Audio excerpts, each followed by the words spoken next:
Happy Wednesday after Election Day. Hopefully you all voted. Hopefully you got the opportunity to do that, because that is something that not everyone gets the opportunity to do. So USA, USA. we'll start on a positive note. I'm Judy Hayes from Design Realty Group. And I am Darla Nunley, and we're here at Real Talk Live at 11 o'clock every Wednesday. We have the opportunity to speak with one of the top-notch title companies in the area that we use. This is Cathe. Thanks, Cathe, for coming on today. And we're going to talk about title commitments today. It's one of those super boring things that no one really ever wants to do. But it's a necessity. You have to do it. We have the fun job, Darla and I, to get to show the really cool, fancy stuff, the swimming pool and the hot tubs and the outdoor kitchens. And then we got to hand it over to the title company to do all the legal work in the background to make sure that we have a free and clear title to your home, so that when you purchase it, you're not worrying about anybody else's problems that they have on their house. That's kind of what we're going to talk about today. So if you want to do a little introduction about what you guys do and why do we have to use you? Why do we need a title? Why do we need a title commitment? So once you guys find that perfect home for the buyers, or listing it for the sellers and get it under contract, then we open title. And that means we're really going to start doing research on the property and on the seller. And that's a house or vacant land. That's anything. It's not just a house. Any real estate property. Commercial. Right. Yeah. Okay. Any transaction, then we're going to be doing that research. And basically, once we get all of our research done, we're going to type it up into a title commitment. And the commitment's basically everything that we found in regards to that property and those owners in that transaction. And it's all the non-fun stuff behind the scenes. Easements, utility easements. So lots of you know in neighborhoods, you can see a utility box in the front yard or the backyard. Where can I put my pool? I can't put it in there. Or you have a build back line, a setback line. You can't do certain things in a perimeter. And then of course judgments. We'll go with that. Somebody has, lots of times they don't know. Sometimes they do. Sometimes they don't know that there's judgments on their house. An HOA lien, they are like the IRS. You have to pay the HOA. They don't play. You have to pay the IRS. That could be a lien, child support lien, medical bills, credit cards, anything like that. So if there's something found on the title commitment, that's called a cloud. It's bad. Let's talk about, we've got 4 parts of the title commitment, right? Yep. We've got Schedule A, B, C, and D. So when your realtor sends it over to you, it's going to look like just a whole bunch of words and why is it important and what the main question I usually get is what on here am I looking for? Yeah, what am I supposed to pay attention to? What's the most important, because that's really all I want to get to. So Schedule A and Schedule D are kind of, and we don't worry about those quite so much. But Schedule B's and Schedule C is kind of where let's walk through Schedule B. What is Schedule B on the title commitment? Yeah, so B is going to be kind of your not covered section, things that we're going to let the buyer know about, those easements. That there's deed restrictions, things like that in Schedule B, so that they know if there's going to be any restrictions. If you have any mineral rights, if there's any pipeline easements, things like that. So we don't cover and we don't research the mineral rights. Right. But yeah, we're going to let them know that. Up on there. Yes, it lets you know if it's on there. Yeah, exactly. So if, as a buyer, if you're wanting to use the property and maybe have a chicken coop in the backyard or have a shop for some cars that you're going to be working on, you want to make sure that there's no deed restrictions, and that would show up in Schedule B. In that Schedule B. Everybody wants a chicken. Fresh People joke. Goat. As a broker, when I'm training, it's the most asked question. I'm like, you need to know if there's chickens allowed in this area, because we get it all the time, and people laugh like this, and they're like, oh, you're serious. Well, in California, they're $15 a dozen, so right now we're all producing our own eggs, right? They want some eggs. Okay, and then Schedule C, like Darla said, that's the other one. We're scrolling really fast to look at those 2 things as agents, and that's our big one. Yep. So Schedule C is going to show you things that we need to clear in order to get to that closing. So if you have any liens, judgments, like you said, the child support payments or HOA liens, mechanics liens from contractors, all that stuff's going to show up on there. So how's that cleared? That is cleared by either the seller paying it or coming out of your proceeds at closing. One way or another, it is going to be cleared or paid. Or if you say maybe you did pay it, say maybe you had a lien, you're like, here's my receipt, here's my documentation, that works. But if you have not paid it and it's legitimately yours, it has to be paid or we cannot close. Yep. And a lot of times we'll take those proceeds from your proceeds at closing. Yeah, and if you don't have the proceeds, the sale Write the bust. check. What Yeah. happens if people's names show up on there that they're not party to the contract? Yeah, That especially happens if you a lot. have a similar name. Right. Jim Smith is going to show Right. something on there that's not you. Yeah. Yeah. Don't freak out. Yep. So we're gonna ask if it is that your buyer. We're gonna look at their tax ID numbers or social security numbers, see if there's a way that we can find it on our own, Right. and take that off. But if we can't, then we're gonna have your client or you sign a same name affidavit. Just Right. basically said, hey, you have the same or similar name, Right. but that's not That's me. not me. Right. Yeah. Very good. So the title commitment is basically a title. It's basically like an insurance policy, right? It just kind of makes sure that you're passing the seller, who pays for it typically under the contract, is passing that property over without any liens on it. So someone can't come back to you later and say, hey, I did something here, contractor's work, and I never got paid for it. And then they try to come back to you to get that. So that's where the title commitment is extremely important with that policy. Yeah. So if something does come up in the future, maybe some ownership rights issues come up, or those liens pop up later that because of forgeries or Right. misrepresentations or something not filed correctly, sometimes that shows up in the Right. future, and you have that insurance Right. For those buyers. So it is like an insurance policy. It is. exactly. And just because you ignore it doesn't mean it won't show up on the title commitment, because if it's in the courthouse, it will show up. So on there. when you initially meet with your listing agent, because this is all seller driven, let me remind you, the buyer, is there, but this is all about the seller and the list price. So when you have your initial meeting with your listing agent, they're going to ask you a lot of questions and you need to answer those honestly. Sometimes you simply don't know. So two areas that I would like to talk about that can cause things that we don't know are divorce, but mainly estates. Estates is the big thing that, mom and dad have been there forever and someone passed or both of them passed, and there could be medical bills, there could be things that you don't know about because mom or dad is there, then there's an estate. So that's a really big one that they really dig deep into. Yeah. So we're going to ask questions, and your listing agent's going to be asking questions, just to try to find out as much as we can about that property and potential heirs or anybody who has rights to it. Yeah. But if you have questions, just call your title company and see, or if you guys are on a listing appointment and you find, kind of have something that you're not quite sure about, we have a rockstar team, and your escrow officers are going to be the ones who can definitely kind of guide that, so that transaction can close. Right. So when we have listing appointments, when we know there's an estate involved, or if you are behind on your payment, forbearance, or haven't paid or something like that, that's when we know our little antennas come up, and we're really going to start drilling into that and asking you questions, because if there has been a death, was there a will? If not, then we've got to get into affidavits of heirship. So the domino effect starts happening with the questions, and we're all experienced at this table to know what questions to ask. And as a heavy listing agent, we're trying to clear these issues before we put the house on the market, because hopefully your house is going really quick. Yeah. And then we get a contract really fast, and then we're like, uh-oh, now Well, we got a and problem. not only that, but the buyer is expecting to close that property within 30 to 45 days. So if we end up with issues that we probably could have taken care of ahead of time, you potentially could lose your buyer if they're in a situation where they've got to move and they're expecting to move. And now we're looking at, for Delays. instance, like a probate. It's got to be seasoned in the courthouse before we can close on it. If we don't know that it's on there, all of a sudden the transaction has come to it's been halted. So, if you don't know anything that's on there, the title commitment is going to show that, and we're going to work it out through that. The other thing that we don't have while we're talking about probates and wills and stuff is a power of attorney. So we are actually having that situation right now that we're looking over. I did a video yesterday, but a power of attorney, generally after about 6 months, they want a fresh one, because a power of attorney is supposed to be something temporary. And I had a lot to learn about it. So say I'm out of town and I want my daughter to be able to sign for me. She can do that. But at the closing table, they're still going to pick up the phone and make sure I did not revoke it. That person that you're signing for is going to have to acknowledge it by phone and say that, yes, you still have permission, that has not been revoked. So note this, a power of attorney is null and void the moment upon death. Okay, so a lot of people are like, I've got a power of attorney for my mom, they passed away, you're no good upon death.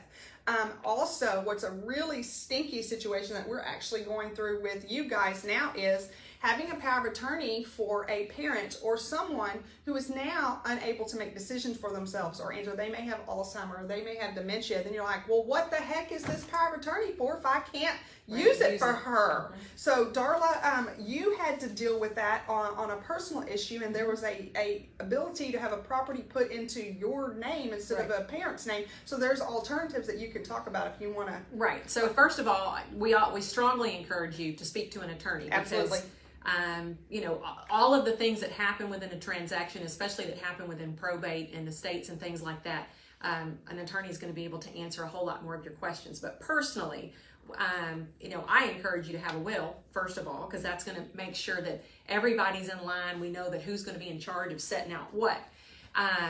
There's another document called a transfer on death deed.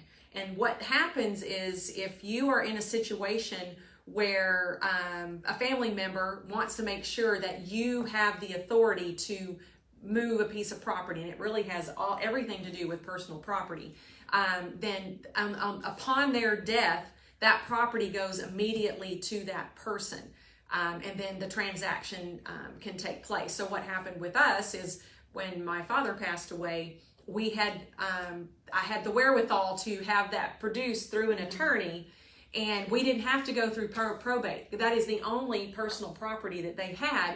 When you have personal property and you have a will, someone passes away, you have to go through probate. And that can be 3 to 6 months in order for that to clear. So this transfer on death deed kind of circumvented that process for us so we could close quicker because we were under contract. And then I had a durable power of attorney for my mother that we had set in place prior to that. So it kind of made the process a little bit easier. But, if you're in a situation where things like this could be coming up, it is certainly something that you want to talk to an attorney about to see what your best options are. Yes, and if we're at a listing agreement with you, that's the first thing we're going to recommend, because what you don't want is us to come out and get your property listed, get the photos done, get the house staged, get it under contract, and then we go to the title company and they're like, stop. So we're trying to do things. Right, so let me ask, can you open title before you have a contract? Let's say we come to you and we say, we've been talking to the seller and we might have some potential issues on this. Can you open title on a property before you actually have a contract? So it's all case by case. We're not supposed to open title just to kind of get our foot in the door and be like, hey, title's open, close it with us. But if there's situations around it, like you guys are talking about, then reach out to your escrow officer, and a lot of times in those cases we will open title. Because like you're saying, once you have a buyer, they're going to want to close quickly, and some of these things could take a little bit of time. We just kind of need to know what we're dealing with ahead of time. Right, so a couple of things to point out. If you have a will, everybody needs a will, and everybody doesn't, have those. But if you have a will and it gets probated, you go to the court, that could take a few months. Here's the big thing that most people don't have. If they don't have a will, the misconception is mom and dad own a house and dad passes away. Everybody seems to think that mom now owns 100% of the house. It's very inaccurate. Okay, mom now owns her 50%, and whatever heirs, whatever children, mom, his, hers, and theirs are now the remaining heirs. So if she has one daughter and he has one son, 50%, 25, and 25. Okay. If there's no will to say what goes to the property, if the children are in agreement, they can sign what's called an affidavit of heirship, which basically says, I'm waiving my rights. I want my mom to have the house, and we're good. And we can take care of that. The title company, we've done that a lot of times. You answer a questionnaire, their attorneys file it, and the children sign it. Here's your problem.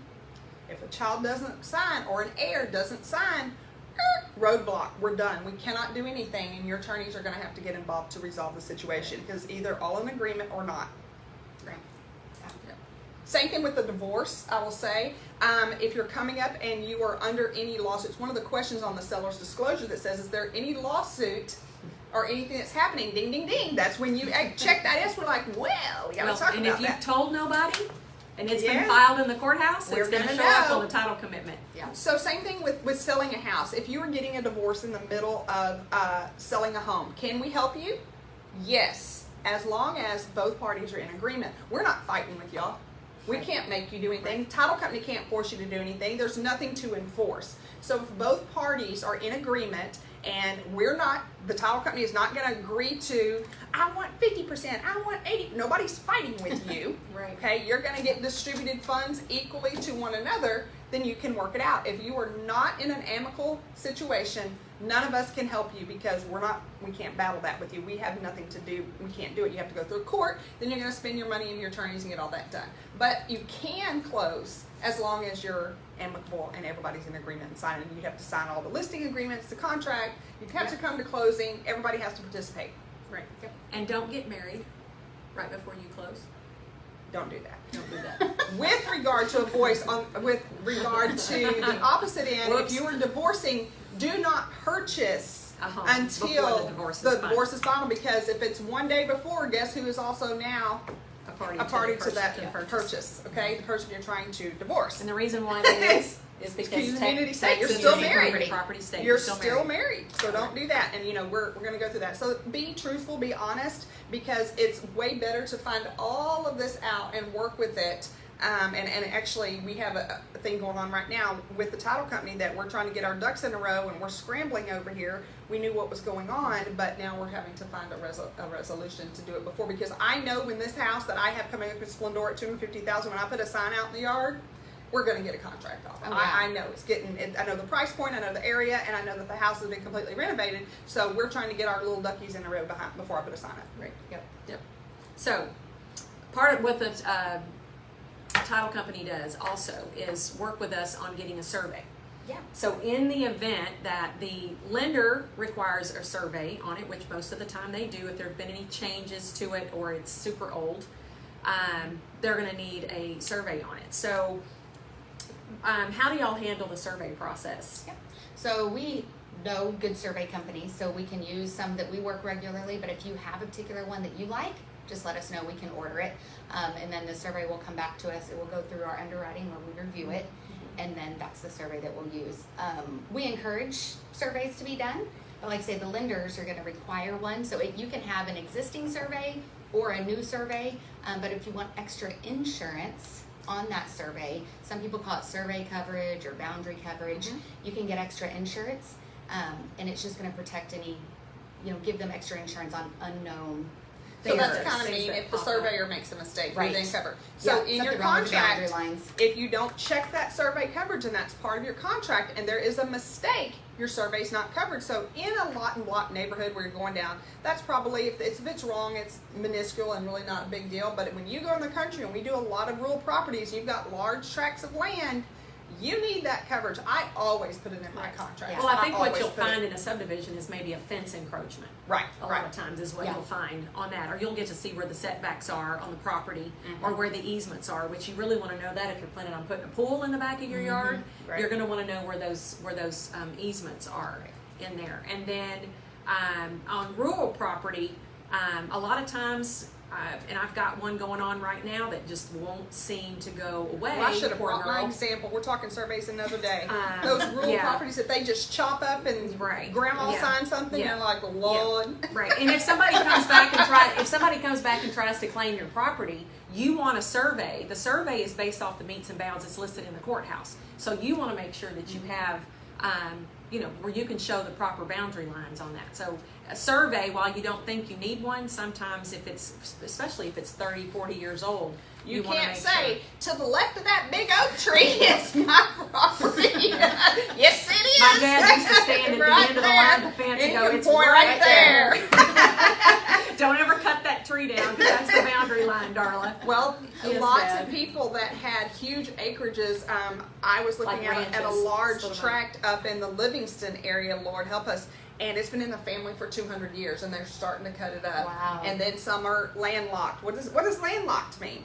Landlocked means you can't get access to Like, it. I want to buy this pretty piece of property right here, but I can't get there because I have to go through other people's property, okay? So that's called landlocked. Right. Nobody wants that. You don't want to buy it unless we have someone around us has agreed to an easement to allow us to get to our property, or we can't really access it because we can't get there. Right, and the easement has to be recorded in the courthouse as well. You You can't just drive down you the can't dirt just road drive down there or and the say, easement. we have a contract, they gave it to us. It actually has to be recorded because Yes. it's recorded, and then the surveyor is going to go to the courthouse, pull the meets and bounds, and he's going to pull everything that's listed within those boundary lines that go with that property.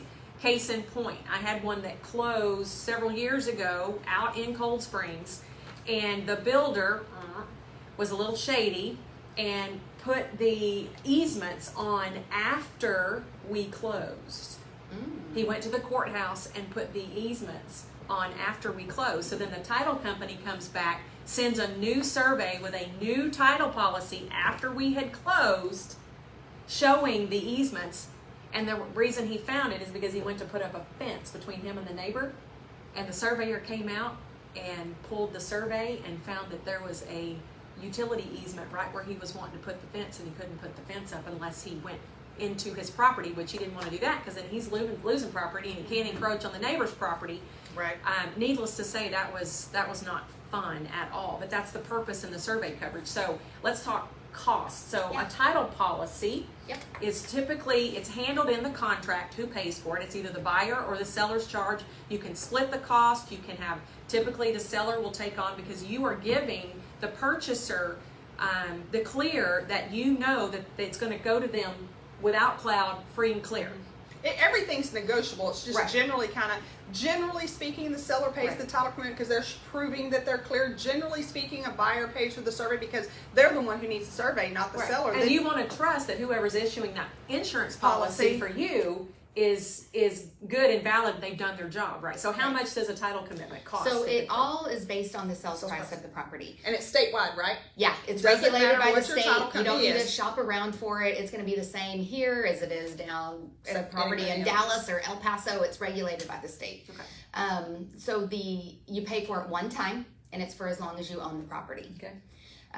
There's an equation to it. I don't know the whole equation, but most We of the got a title sheet. companies will have a We have sheet a that they cheat can sheet. give you. Right. You know, that we have. That So we what's can our survey calculate coverage that. cost? So the survey coverage is 5% of the owner's title policy. So on average, we see that there it's around $75 to $200. Well worth the In investment. the grand scheme of things, it's not very much. And that's typically purchased by the buyer, because the buyer either wants access to the survey that's in hand, or they're going to be purchasing a new survey. But again, all things are negotiable. You can split it. You can have one pay or the other pay. So that's something that you're going to want to work out within the contract. And so the big deal with the survey is, like Darla said, if you're talking to some here in Kingwood, I'm not even arguing over survey. I don't care if it's $400 or $500. But if you want to talk about a survey on the 122 acres I was looking at in Polk County, It's expensive. $20,000. So make sure that you know how, because it's multiple tracks and you're cutting in, so those large tracks. Right.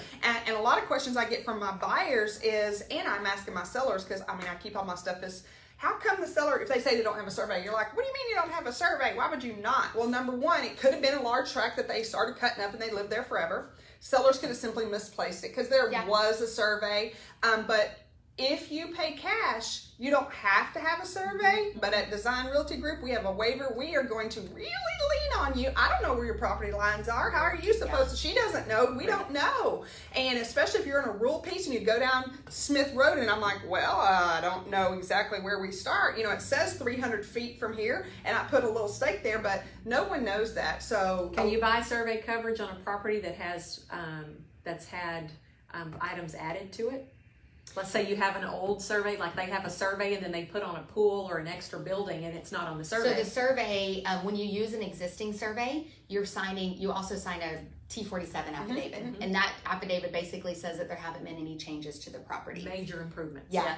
Any Pretty permanent much. changes. But can you get survey coverage on it if it shows to have So had? you won't be able to use that existing survey. You'd have to get a new You would one. have to get a new survey. Correct. And your so- lender's going to require that of a pool or something anyway. But whatever survey you are using, so whether it's a new one or an old one that was passed, from homeowner to homeowner, if there haven't been any changes, that's the insurance we're covering. That survey. So if that survey has a change, a pool, you're not covering. You're going to you get a need new one survey to get coverage, and then we'll cover that survey. Makes sense.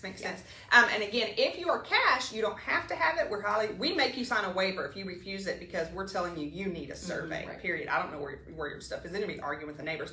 But when you finance, your lender's going to require it. The title company, you're going to have it. And why would you not want it? And it can get expensive on those larger tracts of land. Something to throw in here as well. Not every tract of land is a perfect square. Right. So when you have a surveyor go out, I highly encourage you to be there. It could be a long time, but tell them you have to ask now. This is crazy, to flag the corners so you know where it is. And if they're all, it's not perfectly square. The other thing, let's say you do have a large tract, you have to pay extra. If I'm like, flag every, 500 feet, because like your dad, I know, I can't eyeball it. There's a big tree in the way, Dad. I can't keep going through it. So if you have a large tract of land and it's Can't spray paint a line down there. Get some extra, stakes down the middle so that you're staying on target and you're not encroaching on your neighbor's property, or vice versa. Right. Absolutely. What else? Are we missing anything on the fun title commitment? I think that was about it. Well, look at us. Are we on time? It's a miracle. I think so. It's a You know me, I'm voter's gonna keep you on miracle. track. It's a voter's miracle. We voted yesterday. Now we have a title commitment. We appreciate you joining us today. Again, this is Cathe, one of our premier title agents in the Kingwood area. We appreciate everything you guys what's our do. takeaway? What is our takeaway? You always get a title commitment. You have Oh, to. yes. Yeah, always close with the title company. Do I have something to say? Oh. You can close, people do close at an attorney's office, and they sign a little quit claim deed or something behind the scenes, and that ends up being a mess afterwards. Okay, we can't even go because we're almost out of time. That's a whole. We might have to do another segment, Cathe. Now that Just I on that. stirred that little pot right there. Here's one. When you close at a title company, what kind of deed do you get here? The general Warranty warranty deed. That's a whole different ballgame than a quit claim deed. We're not even going there. Quit claim deed is not what you're looking for.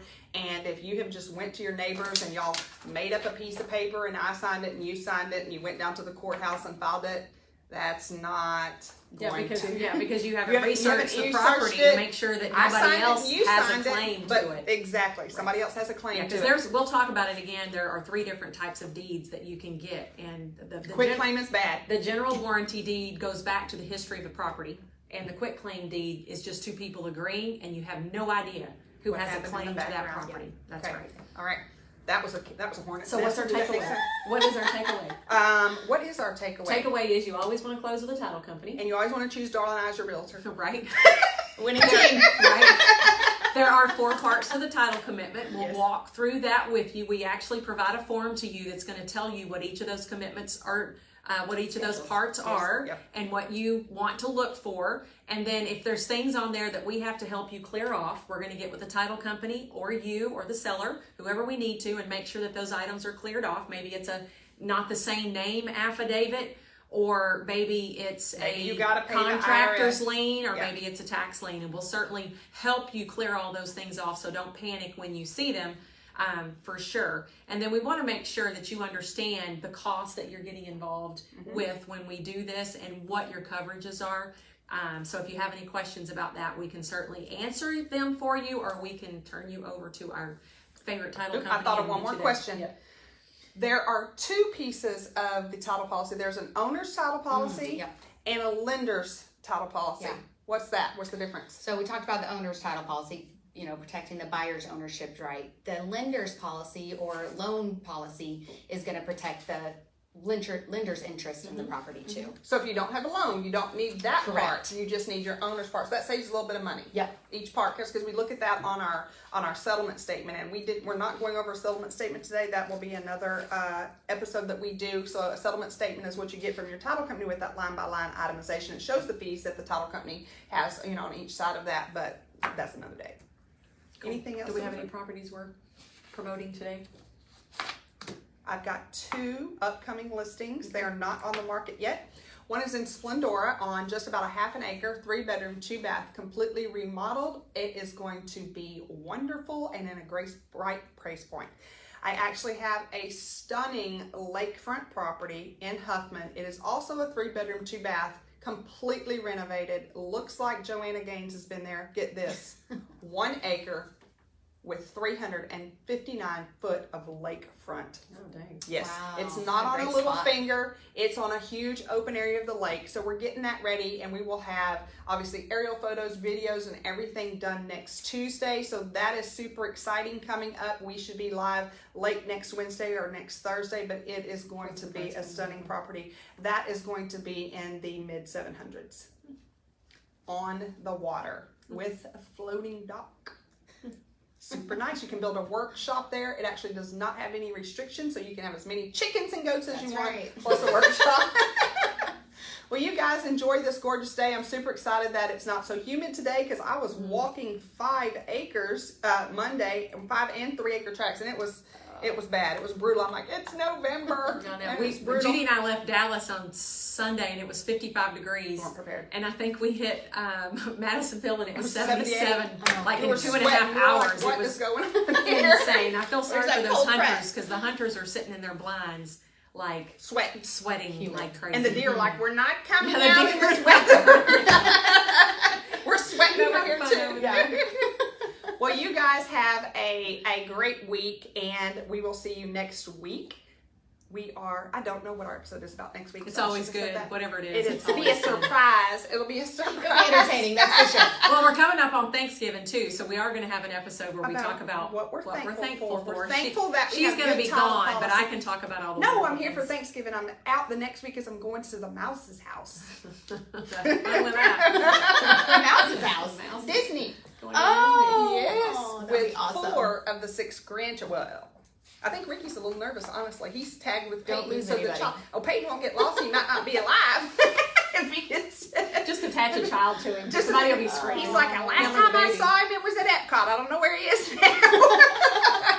You can find his way That's back. funny. Cute. Oh, So- that'll be a great memory. Tune in next Wednesday where we'll let you know what we're talking about by this afternoon. Remember. We'll post it. And then we hope you have a great week and a great weekend. And give us a phone call. If you're looking to sell, it is absolutely still a great market to put your home up for sale. We still don't have enough.